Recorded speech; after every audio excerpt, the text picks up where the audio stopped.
You do know that the political rivalry in your state is quite fierce, and so I mean the fact that you're a state governor in opposition, when anything happens in your state, it will be a lot of interest, to journalists, to the media, as it were. Yeah. And for a number of people, they're already beginning to impute reasons as to why you sacked your commissioners, especially looking at the fact that just days before you did that, a commissioner resigned from your cabinet. Yes.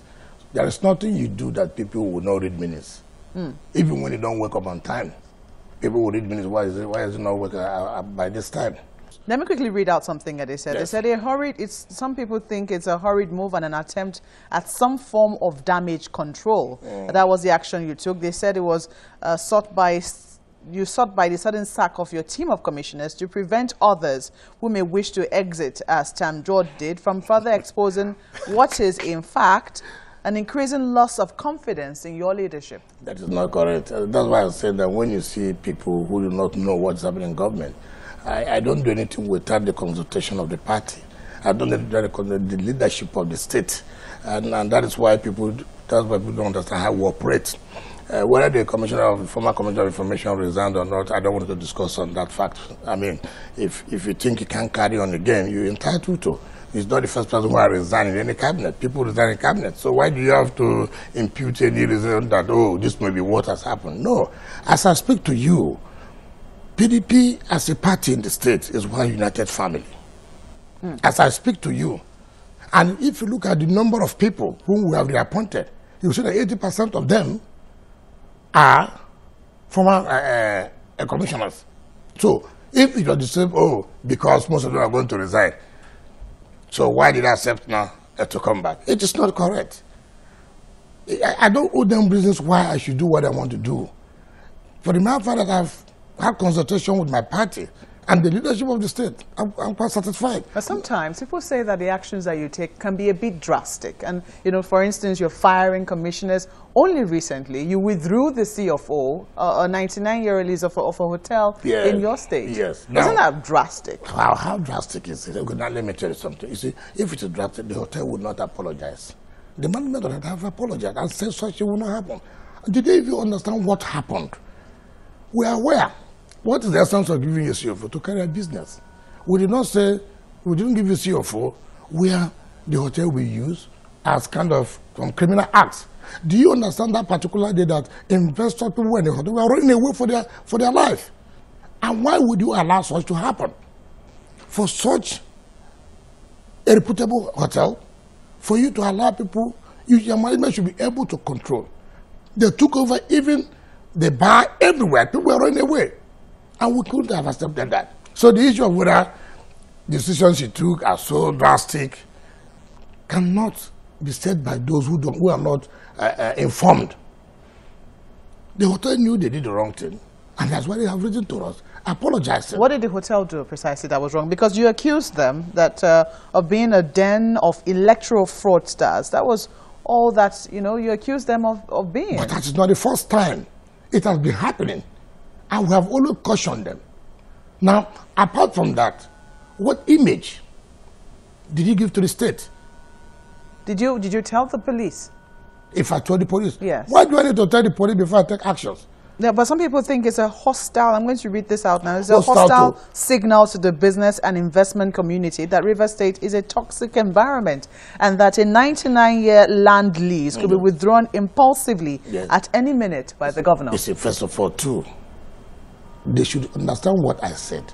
I said in the church that I was going to revoke the CFO of Novotel. When you say you have revoked, you made the publications, right? I said I was going to revoke. In other words, you did not do it. We have not even revoked. But I said I was going to revoke it, and they now ran to us and explained to us and apologized. The management, the top management, and apologized. That look, they are sorry for what they have done. They will never allow that kind of embarrassment to the state again. And in revoking CFO, there are processes, there are steps you take. That wasn't because opposition politicians usually No, the point I'm telling you, even if you want to revoke a CFO, there are steps you take. You give notice and the rest of it. So it's not people just can't, when they hear something, they will not even analyze it. Because of the interest they may have one way or the other, they begin to make comments. But whether you like it or not, The mere fact that, and like I've said, there's no decision any government takes that will not have, in terms of advantages and disadvantages, merits and demerits. No one decision you look and say, oh, this is the best. It has its own merits, it has its own demerits. It's only when you weigh it and the merits outweigh the demerits, you go ahead.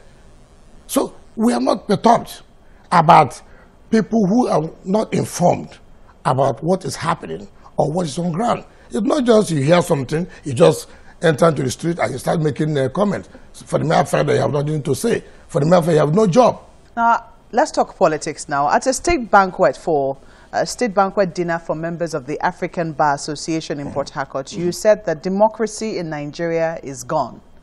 By 2019, nobody should talk about democracy. No. Why did you say this? Why would I not say so? Because I know as a fact that the ruling APC, what they intend to do is just to manipulate the election, and that initial is not democracy.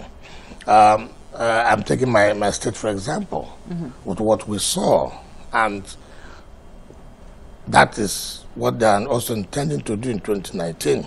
What did you see in your state? Oh, come on, it was not democracy at all, where you see a contingent of over 40,000 security men and over 20,000 paramilitary for just what? A legislative rerun, not even in the entire state, in some constituencies and senatorial districts.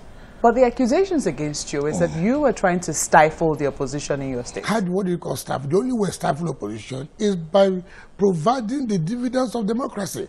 If you don't want opposition to say anything, it's for you to perform. That is the end of opposition. So if you don't perform, in the states where people perform, they do not have any opposition. What opposition? What are you going to criticize? What are you going to criticize?